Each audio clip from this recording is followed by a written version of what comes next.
Bonjour et bienvenue pour ce nouveau numéro d'Info en vrac. L'occasion pour moi aujourd'hui de revenir sur le Paris Games Week édition 2022.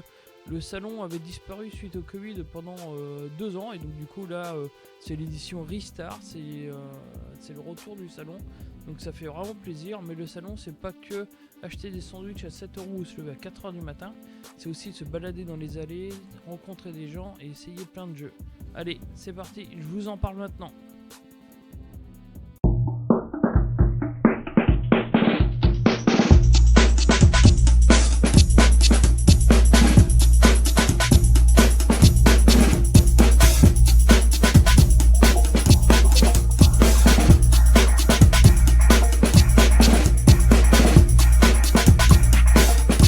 Et voilà, c'est le retour du Paris Games Week avec cette édition Restart.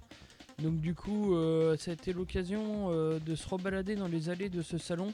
Alors moi j'y vais depuis pas mal d'années maintenant. Et c'est vrai que ça m'a fait vraiment plaisir de revenir là-dessus. C'était une édition un peu plus petite que les autres années, puisque d'habitude le salon comporte, on va dire, 3 halls. Et cette année, c'était un seul hall qui était dispo. Donc du coup, il y avait moins de jeux jouables. Je vais déjà m'arrêter là-dessus. Parce qu'en fait, d'habitude, par exemple, on a un gros stand Sony avec plein de trucs jouables, une scène où ils envoient des cadeaux, ils mettent l'ambiance et tout. Et donc cette année, c'était pas le cas. Par exemple, le stand Sony était assez limite. Alors c'est pas la première année où le stand de Sony et de Square Enix sont vraiment associés, mais là c'était encore le cas. Donc sur le stand vraiment Sony, on pouvait retrouver Forspoken qui était jouable, qui est en exclu PS5, qui sortira fin janvier 2023. Et il y avait aussi Crisis Core qui était également jouable. Et par exemple on a eu du God of War, mais God of War c'était qu'une activité. Et ça ne représentait pas il n'y avait pas de bande jouable, ce que je trouve dommage parce que le jeu sortant cette semaine, voilà, il y avait moyen de mettre à disposition des bornes. Il l'avait fait pour le Uncharted, pour le truc comme ça, enfin tous les jeux comme ça, tous les gros jeux. Mais là du coup c'était pas le cas, donc on sentait vraiment, c'était vraiment le sentiment d'avoir une édition, on va dire, un peu au rabais. Mais c'est pas du péjoratif, hein. Il fallait bien qu'il redémarre sur un truc moins gros pour voir déjà si le public allait revenir.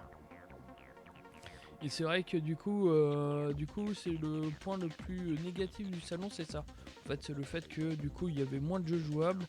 Et par exemple, je prends le cas encore de Sony, mais avec le PSVR 2 qui sort en février, vu qu'il était jouable au Tokyo Game Show, il y avait quand même moyen d'avoir des bornes à l'image du PSVR 1 quand il était sorti. Au Paris Games Week, pour ceux qui étaient abonnés au PS Plus, on avait la possibilité d'essayer le casque, même en coupant, en ayant des coups de fil et tout comme ça, c'était plutôt sympa. Donc là, il y avait rien de tout ça. Après, le salon était quand même sympa, hein. C'est vraiment pas le souci. Mais j'espère que l'année prochaine, quand même, on aura une édition un peu plus importante. Donc du coup, au niveau des jeux, au niveau des jeux, j'ai pu quand même tester quelques-uns. Alors on va commencer par le One Piece Odyssey qui arrive l'année prochaine. Je crois que c'est le mois de janvier, un truc comme ça, lui aussi.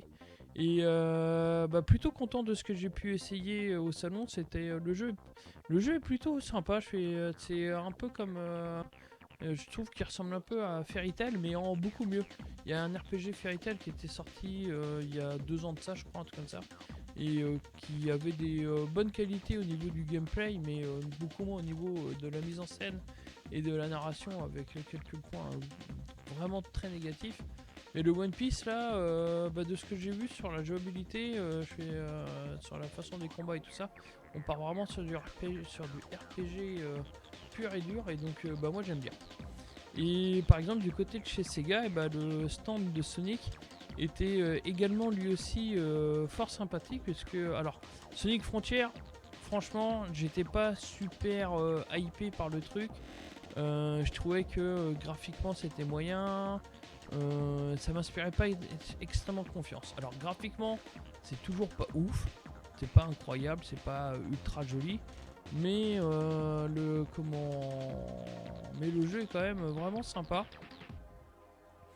De ce que j'ai essayé au Paris Games Week, alors j'ai vraiment trouvé ça beaucoup mieux que je pensais. Alors comme je m'attends au pire, forcément je ne peux être que agréablement surpris. Mais bon, faut avouer que c'est pas si catastrophique que ça. Franchement, ça se joue plutôt bien. Et là, au moment où j'enregistre cette vidéo, j'ai déjà fait le découverte sur la version physique du jeu, la version, on va dire, définitive.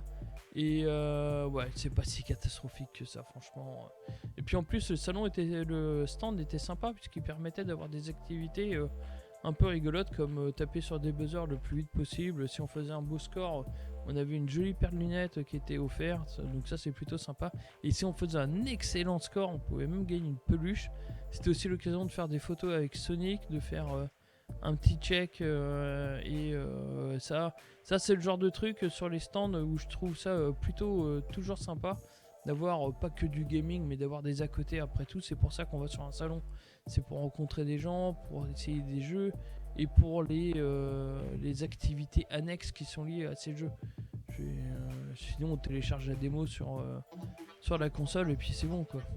Donc il y avait des jeux aussi comme le Dark Picture qui était présent, un succès assez impressionnant puisqu'il y avait l'après-midi, le vendredi après-midi, il y avait plus de 2 heures d'attente pour pouvoir tester le jeu. Donc du coup je l'ai pas testé parce que je trouvais ça beaucoup trop long pour rester sur ce stand. Mais donc du coup le Dark Picture que je ferai également plus tard. Du côté de chez Sony, on avait le God of War qui était bien présent. Alors le God of War c'est assez rigolo parce que il y avait des petites activités comme vous pouvez voir comme ça où on pouvait récupérer un poster, se faire le marquage de Kratos, les marques de peinture qu'il a sur la tête, on pouvait nous les faire en maquillage et on écrivait aussi notre prénom en version runique. Donc c'était plutôt sympa, mais par contre, comme je disais tout à l'heure, il n'y avait aucune borne de jouable sur le jeu. Donc en fait, j'aurais par exemple, typiquement, je fais s'arrêter une édition un peu plus grosse, et par exemple, on aurait pu avoir cette animation autour de God of War en attendant de pouvoir jouer sur les bornes après. Ça faisait une activité qui durait, on va dire, 1 heure. On passait 30 minutes sur la première partie avec les à côté du salon. Et après on passait sur la version jouable du jeu, ça aurait été vraiment sympathique. Donc ça par exemple, je trouve que ça manquait sur le stand de Sony.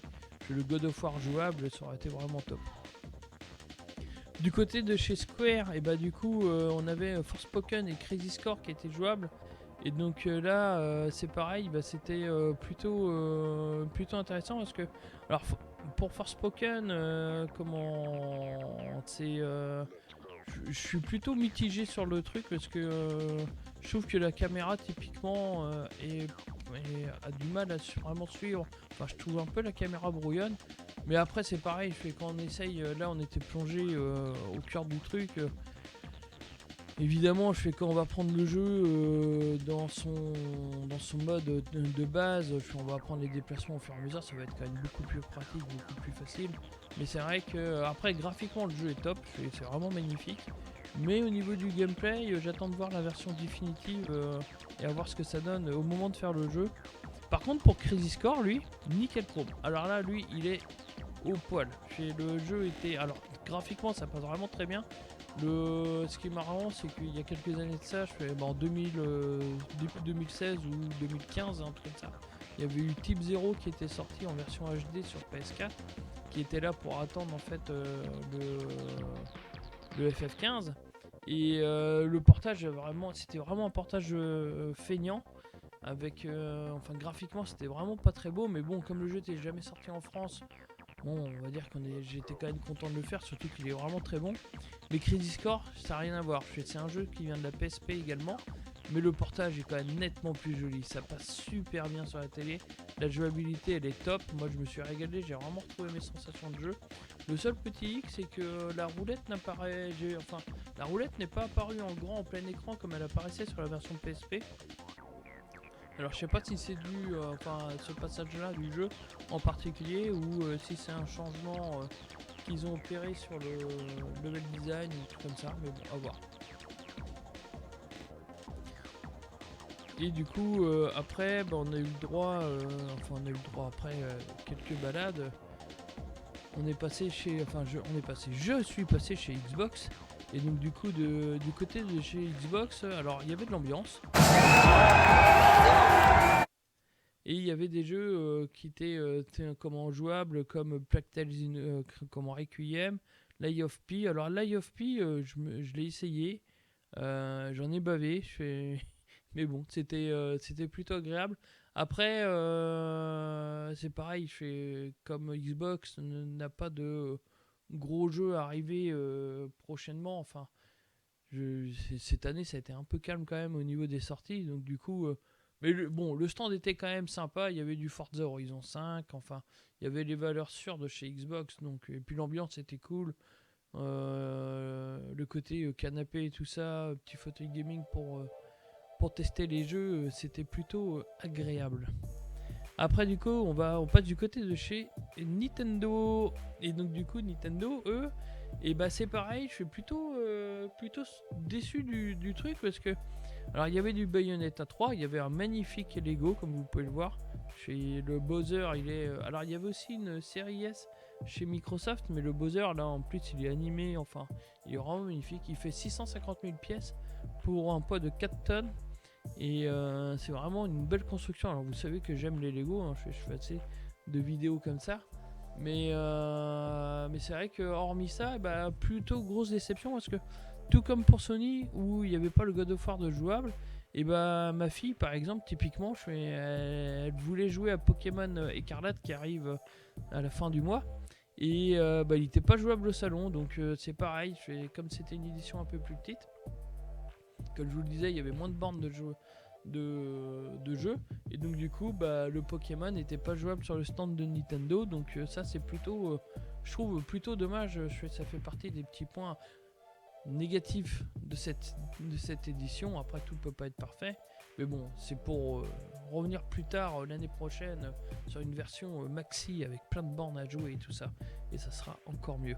Après du coup je suis passé sur un petit stand de rétro gaming, je suis avec emo5.com. C'était l'occasion de voir plein de vieux jeux, des vieilles consoles, alors de la 64, de la Dreamcast, de la Jaguar, de la NES, Super NES, enfin il y avait vraiment, c'était vraiment très agréable. Au niveau, voilà, c'était une petite ambiance rétro. Après, comme je vous le dis souvent sur ce genre de salon, il y a toujours un espace rétro gaming. Et là, c'était vraiment l'occasion de voir des antiquités.